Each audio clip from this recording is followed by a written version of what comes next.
Hey guys, what's going on? Chris here with Shughead Gaming, and here's my review for Arashi Castles of Sin, developed and published by Endeavor One, and releasing exclusively for PlayStation VR this August 10th, 2021 for $30 USD. If you owned a PS1 or a PS2, chances are you remember a game series called Tenchu, which, in my opinion, was always Metal Gear Solid with ninjas. A much-loved series that has unfortunately laid dormant sees a spiritual successor in VR form from Arashi Castles of Sin, an action-stealth sandbox title that gives you the tools and the skills to live out your inner ninja fantasies in glorious VR. I had a lot of fun with this one, guys, so stick around and I'll tell you why. As always, guys, if you like this video, please hit that like button and feel free to comment, and hopefully by the end of this video I will have earned your subscription. And one more thing, I have another channel, the Virtual Boys Podcast with Ryan from the VR Grid, where we take deep dives into the things that matter most for VR players. So please, guys, consider checking that out as well. Alright, enough selling, let's kick things off with a look at graphics. Having played so many Quest games as of late, I'll admit to being pleased to jump into a few PSVR games as of late that perfectly demonstrate that there's more than enough life left in this old girl to show these prepubescent Facebook headsets that they aren't yet ready for the VR big leagues.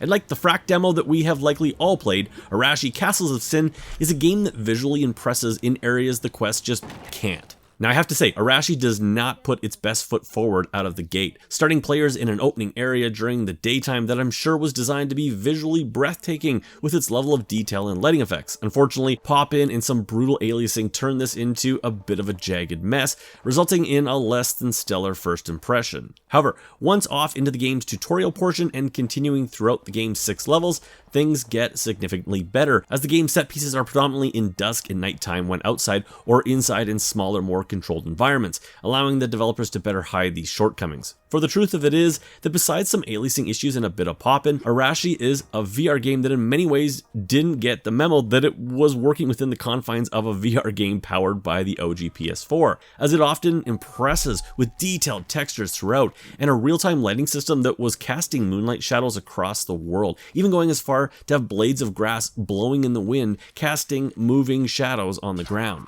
However, what might be the most impressive here is that Arashi opens up its level design, offering up large sandbox type environments that also embrace verticality, not only allowing but encouraging players to get to the top of buildings and plan their approach across the map. As such, despite the game's aliasing issues and dark environments, the developer has managed to keep the draw distance intact here, while avoiding much in the way of any gross texture or geometry pop-in or aggressive foveated rendering techniques, something which has become commonplace these days on Quest games. Now sure, some shortcuts have to be made here and there, as not all the game's textures impress, and the game can be seen dropping the texture detail off in the distance, but much of this is lost in the darker stages and rarely distracts from the overall experience. Character models here are okay, with enough detail and animation finesse to get the job done, but they do show some cracks when engaging in combat and defaulting to some overly scripted attack animations, something which is compounded by the fact that they simply don't react to being struck outside of their scripted death animation, offering none of the fun ragdoll mechanics or body mutilation seen in something like Swordsman. But more of that when we get to gameplay. Regardless though, Arashi remains a visually impressive title that with PS4 Pro or PS5 enhancements, which it currently does not have, this could be one of the headset's nicer looking games. Sound is up next.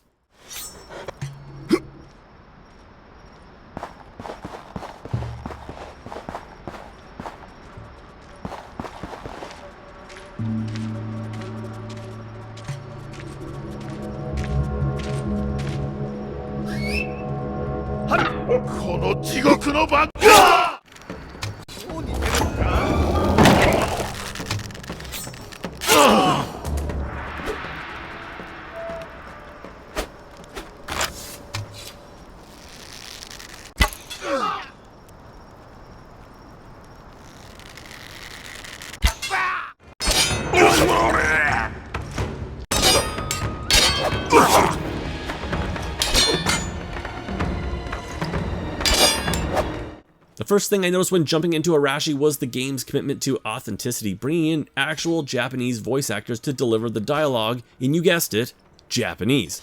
Those against reading subtitles will be disappointed, but this choice immediately set the tone for the game and instantly elevated it above its indie roots. Fortunately, this level of quality and attention to giving a shit can be heard throughout the rest of the game, with the music being another standout that ebbed and flowed with the on-screen action, offering a tasteful and nuanced soundtrack that knew when to stand back in the mix. With its Asian stylings and percussion-heavy focus, I thought the music here in Arashi was a total win.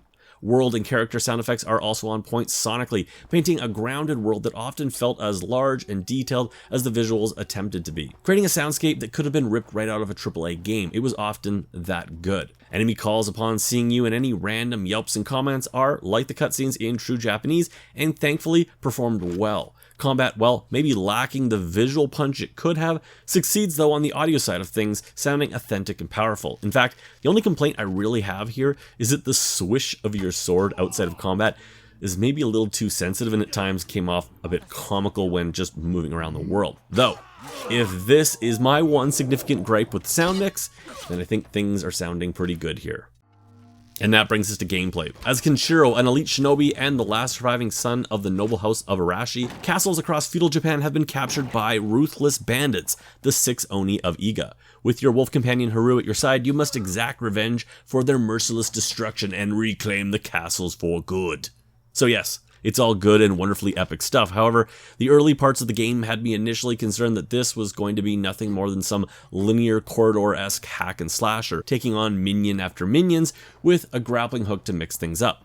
And if I'm being completely honest, this is exactly what I was expecting going in. However, as mistaken as my parents were to think that I would outgrow this whole video game thing, I had this game all wrong. Around the 30-minute mark of the game, the world design suddenly opens up, leaving behind its paint-by-numbers minion slasher beginnings, instead offering up small to medium-sized sandbox areas in which you are free to figure out how you want to proceed in order to get to the next checkpoint. Of course, no sandbox would be complete without toys to play with. Over the course of the next few levels, you will add to your base loadout of a sword and a grappling gun a vast selection of lethal and non-lethal weapons, ranging from shuriken throwing stars, a bow and arrow, and landmines, to grenades, poison food, blow darts, and even a flintlock pistol. Some of which are simply given as part of the game's progression, and some of which are found by exploring the world, which, combined with sneaky ammunition dumps and hidden collectibles, made for an actual reason to explore alternate paths and hidden ledges. Once the game opens up, these enemy encounters truly let you decide whether you go in swinging, but risk being overwhelmed, sneak and stealth past everyone going fully non-lethal, or my preferred approach, a more strategic attack from above than grapple into the shadows. At times, giving me some really big Arkham series vibes in all the best ways.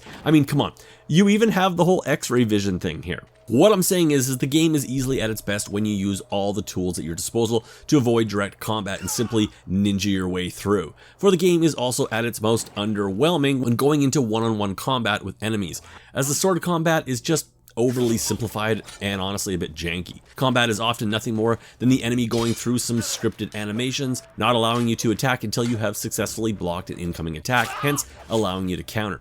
A few back and forths of this, and if they don't manage to hit you too many times, you will land a fatal blow, resulting in a death animation, and well, that's about it. Sword fights simply lack any sense of actually dueling with your opponent. There's no depth to combat and no real dynamics to the combat in general, with enemies never really reacting in real time to how they've been hit or how your stance is, making the whole process feel rather wooden, weightless, and generic.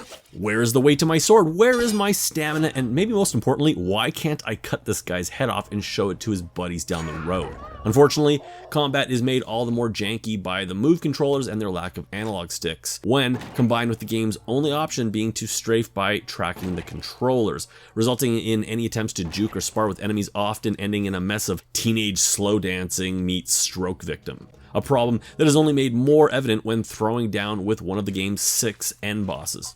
As such, I preferred to attack at range with my bow and arrow and drop from the shadows to one-shot my victims, avoiding head-to-head combat whenever possible. Enemy AI, when it comes to stealth, is a bit hit or miss, with hiding in the grass or shadows often being a little too easy to take advantage of, and enemies below never thinking to look up. ever. However, low IQs aside, the game rarely felt like it was breaking its own rules and playing it cheap, and it was consistent in how it played, keeping it fun to figure out a way to clear an area without ever being seen. Because trust me, you really don't want to be seen, as the game can actually be quite punishing in its later levels, making the shadows, rafters, rooftops, and ammo stashes your best friends. Well, that is besides your actual in-game best friend and companion, Haru, your canine weapon that is by your side and ready to react to a few simple commands to help you in your journey. Never an integral part of the gameplay, I found him handy to distract the heavily armored enemies so I could one-shot them, but other than that, simply became a background game mechanic I rarely used. As such, he thankfully stayed out of the way for the most part and can be ignored for those who, like myself, prefer to play games without companions. Arashi can be played either seated or standing with or without blinders, and with the choice of either smooth or click turning, as well as the ability to play it either full locomotion or teleport only, though teleport is still used as a key game mechanic to get on top of higher areas that lack ladder access.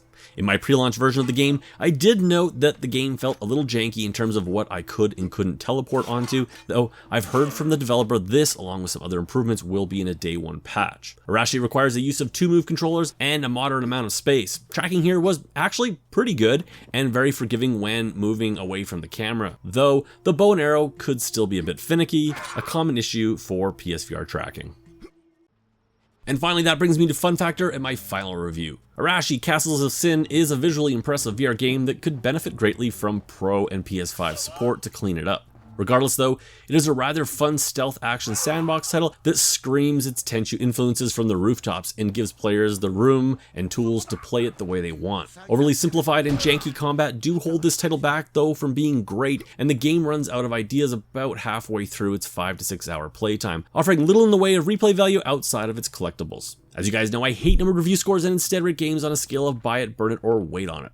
Arashi Castles of Sin is a game that has the stylings and ambition of being on the level of a Sony published exclusive. It doesn't quite stick the landing though, and it isn't without its issues, but it is priced as such, and I feel comfortable recommending this to PSVR players at full price if the idea of covertly sneaking around rooftops and assassinating victims from the shadows sounds like a good time, as it does a much better job than its closest competitor found in Espire 1 VR Operative. However, if you're looking for some in-depth swordplay and a way to satisfy your bloodlust, you may find Arashi lacking a little bit, so know that going in. Regardless, Arashi Castles of Sin is a surprisingly solid addition to the PSVR library this late in its lifespan, and is definitely worth checking out.